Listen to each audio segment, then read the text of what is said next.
प्रभु के नाम की स्तुति हो, प्रभु के नाम की बहुत बहुत बड़ाई हो। और आज के दिन के लिए और आज की सुबह के लिए प्रभु को बहुत बहुत धन्यवाद। भोर के लिए प्रभु बहुत महान है, जीवित है, वो हमारे साथ रहता है। और आशा करता हूँ प्रभु ने आप सबको संभाल के रखा होगा और आज के दिन आपको बहुत बहुत आशीष मिले।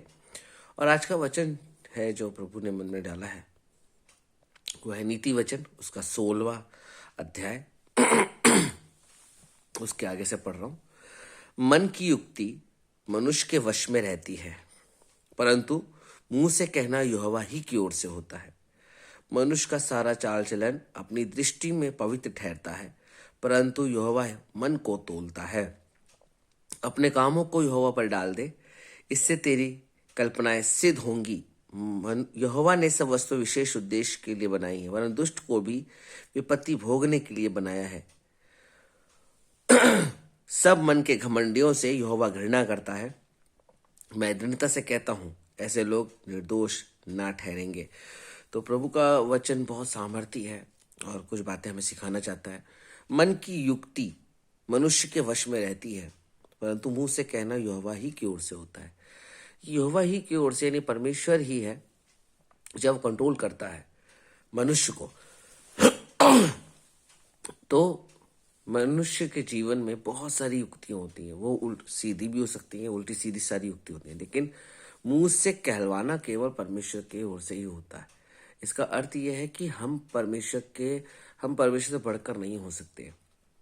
हम परमेश्वर के अधीनता में चलें और कभी विपत्ति पड़े, कभी ये समस्या आए तो घबराने की बात नहीं है। हमें परमेश्वर भरोसा रखें और परमेश्वर ही है जो हमारे को संभालने वाला है ना।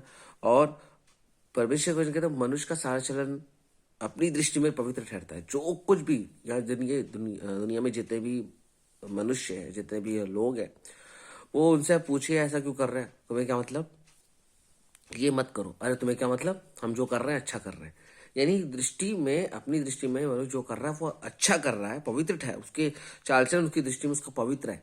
आप कुछ भी कर पवित्र है। लेकिन परमेश्वर मन को तोलता है कि ये मन में कैसे क्या भरा हुआ है। तो ये मन को परमेश्वर देखता है और उसी से हमको आशीष देगा या श्राप देगा। जो भी है, हमें परमेश्वर के भरोसा रखना है।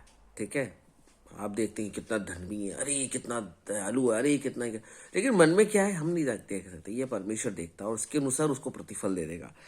फिर लिखा है अपने कामों को यहोवा पर डाल दे, यानी परमेश्वर के ऊपर डाल दे, इससे तेरी कल्पनाएं सिद्ध हो जाएंगी।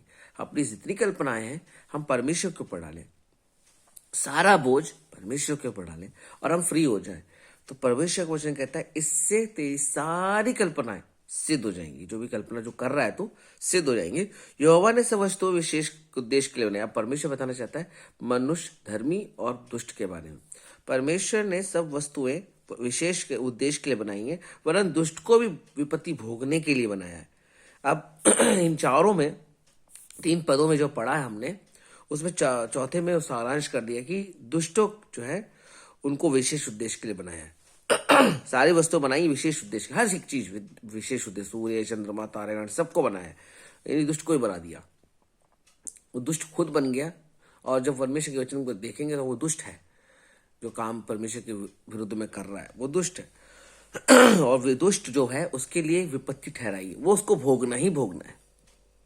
सब वस्तु बनाई तो दुष्ट को जो दुष्ट भी है विपत्ति भोगने के लिए बनाया। दुष्ट को सिर्फ बनाया है, वो नहीं बनाया कि ये दुष्ट है ये धर्मी है, नहीं। दुष्ट तो बन गया आदमी, लेकिन उसके लिए क्या है, विपत्ति ठहराई है परमेश्वर ने। ठीक है, क्योंकि वो दुष्ट है तो तू विपत्ति भोग।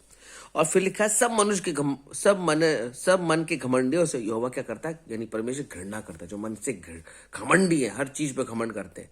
और मैं दृढ़ता से कहता हूं ऐसे लोग निर्दोष न ठहरेंगे। परमेश्वर में लिखा है, हे जवान, हे वीर, घमंड इस बात पे कर कि तू परमेश्वर को जानता है। वीर अपनी वीरता पे, और जो धनवान है वो अपने धन पर, है ना, धनवान अपने धन पर, और जो परमेश्वर का जो व्यक्ति है वो केवल घमंड इस बात पे करना है कि हम परमेश्वर को जानते हैं, है ना। और ज्ञानवान घमंड अपने ज्ञान पे घमंड ना करे, वीर अपनी वीरता पे घमंड ना करे।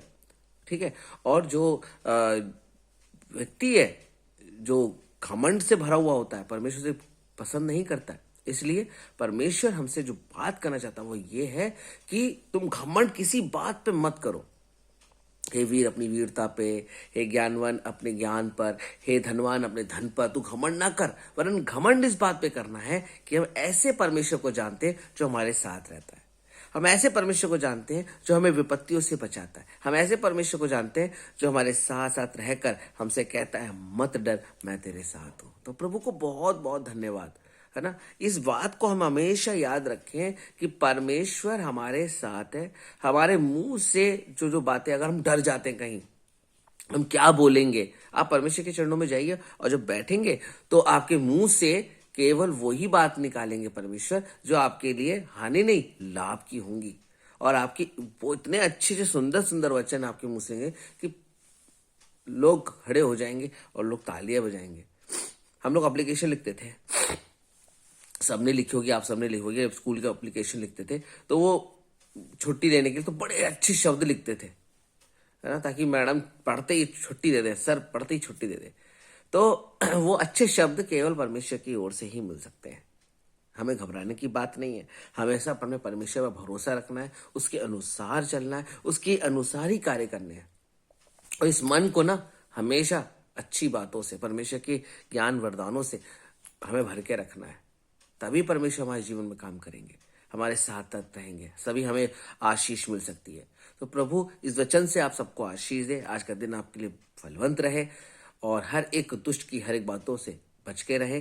प्रभु आपको हर एक मार्ग में ले चले और अच्छे मार्ग में ले जाके आपको अच्छी आशीष दे और दुष्ट ने जो फंदे लगाए उसको विफल करने वाले हो जाए परमेश्वर की आत्मा से। तो प्रभु इस वचन से आपको आशीष दे।